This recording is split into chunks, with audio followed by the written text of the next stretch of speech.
welcome to my greenhouse. I have a pumpkin plant today that I need to move over to hydroponics from soil. I bought several of these the other day at Walmart and they were a pretty good price, $3.58 I believe each. And they're starting to get in a little bit hard shape. Anyway, it's in soil and I find that when it's in soil I can't look after it very well. So what I'm going to do, I'm going to move it over to hydroponics. And the idea behind this is that in soil, you pretty much got to look after them every day. In hydroponics, as long as I see that it's got nutrients and other things it needs, such as light and fresh air, it would normally grow pretty well. So I got a bucket of water here. Now I've used this water for a couple other plants previously.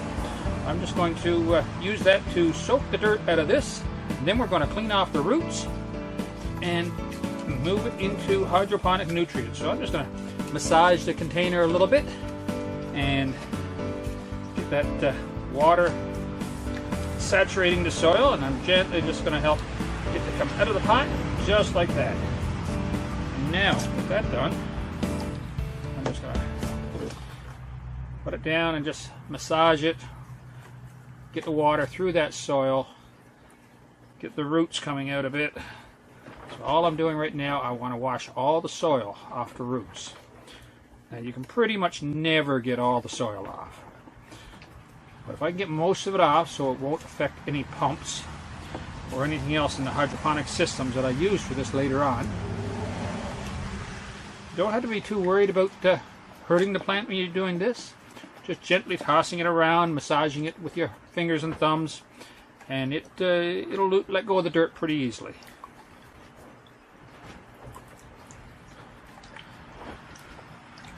Okay, so it's coming away there. You can start to see the roots coming out on the bottom. So we'll keep on going for another bit.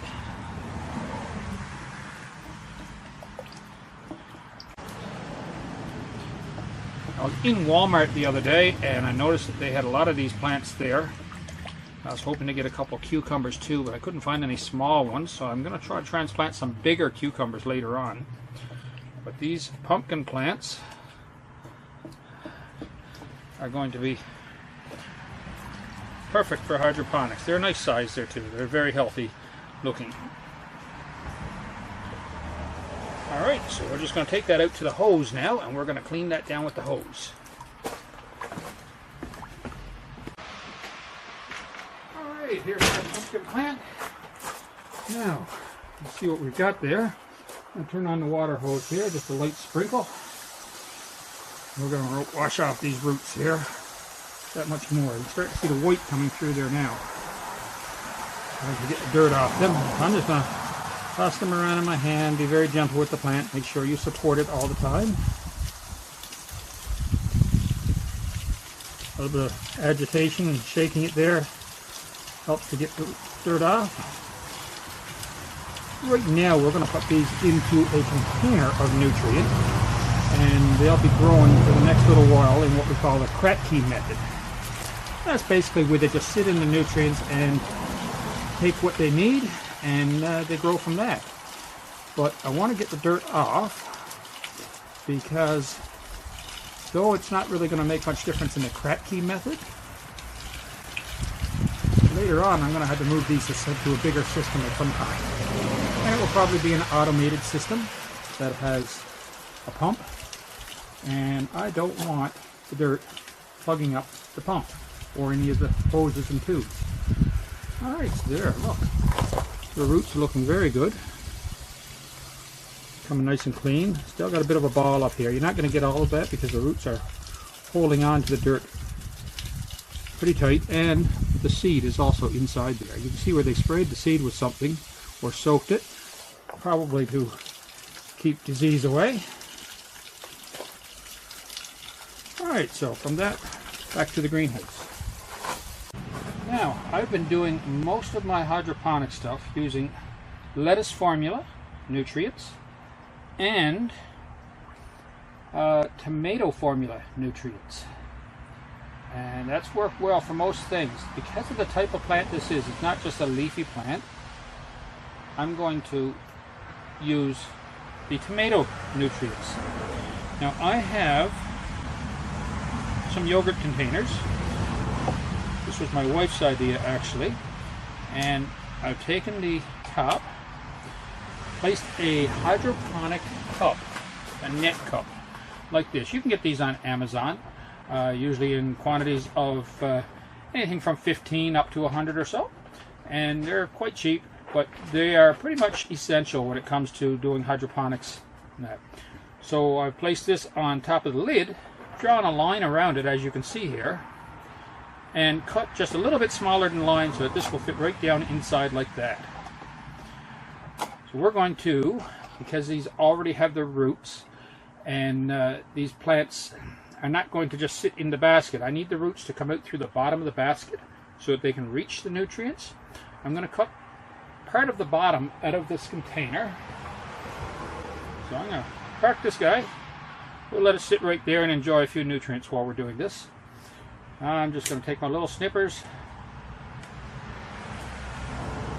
snip out a little bit of this bottom here.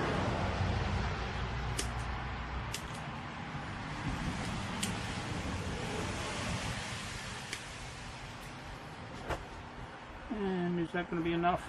Alright, so there's what we have. So we're going to see if that's going to work for us. Drop this guy in here. In there, out through the bottom. Perfect. Perfect. Now that's going to sit down in the nutrients. This will be up out of the nutrients. Plants need air as well as nutrient, so I've got to make sure that part of this plant stays up where it's going to get air.